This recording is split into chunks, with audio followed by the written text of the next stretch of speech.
Most people are very misinformed on the types of senior living options that are actually out there for people. A lot of people think, hey, I never want to go to a nursing home.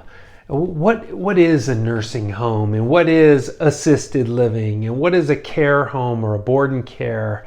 So I'm going to go over the 4 different types of living options that are out there, just to kind of give you a little summary, a little information on what it is. So the first thing that we always hear about is the nursing home, or some people will end up in a nursing home or a skilled nursing facility after they've had a trip to the hospital and they're getting rehab, and it's really designed for a temporary stay. Usually it's some sort of severe problem that they've had. Maybe it was a really bad fall, it was a physical debilitation. These places are really geared towards having nursing and doctor care there at the facility, but it isn't exactly the Ritz. It's kind of an institutional feel to it. The food isn't really great. You're sharing a room with somebody. Maybe you're fighting for the TV controller. It's noisy, and for the most part, people want to get out of there. But that's a short-term stay. Now they have a longer-term stay component in these places that some people can qualify for funding through Medi-Cal. Assisted living is a much different choice. So it's not really for the severely disabled and people that are say bedbound or recovering.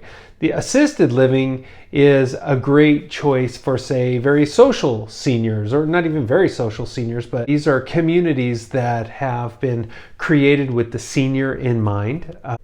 The recent statistic was that 93% of people that live at assisted living communities approve of it, that it's a positive experience for them. So what is assisted living? Well, they do help with some of the care items. You don't have a full-time caregiver sitting there helping you 24/7, but if you need care, you ask for care and you'll receive it. You're going to have restaurant-style dining. You're going to have outings and activities, and you have the ability to have your laundry done. You'll have a mini kitchen inside your apartment. Maybe you have a salon. You have lots of areas for socialization, trips. You're getting away from the house, so you're getting away of having to do all the maintenance that becomes harder as we get older. Past 80 years old, it's hard to really put in the time and the effort into maintaining the house. Of course, there's social opportunities. There's things like happy hour at these places. And you really do have your own apartment, your own space that feels good. In a board and care, you have typically, although it can vary, you have typically 6 residents in a home. In a home just like a home that you might live in, a single family home.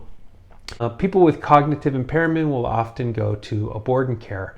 You're not going to get the same level of activities and different social interaction opportunities, but you're going to get, typically a very safe place and, your own bedroom as opposed to your own apartment.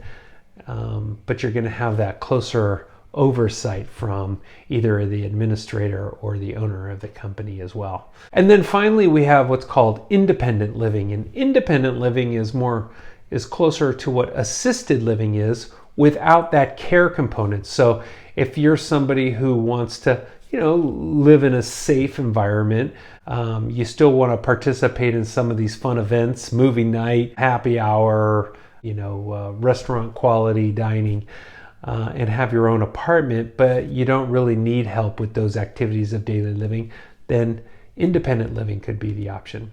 Finally, of course, staying in your home is the choice that most of us choose, and that's where you hire a caregiver, maybe through my agency or a different agency, to select somebody that is a good fit, whether you need 4 hours a day or 24 hours a day.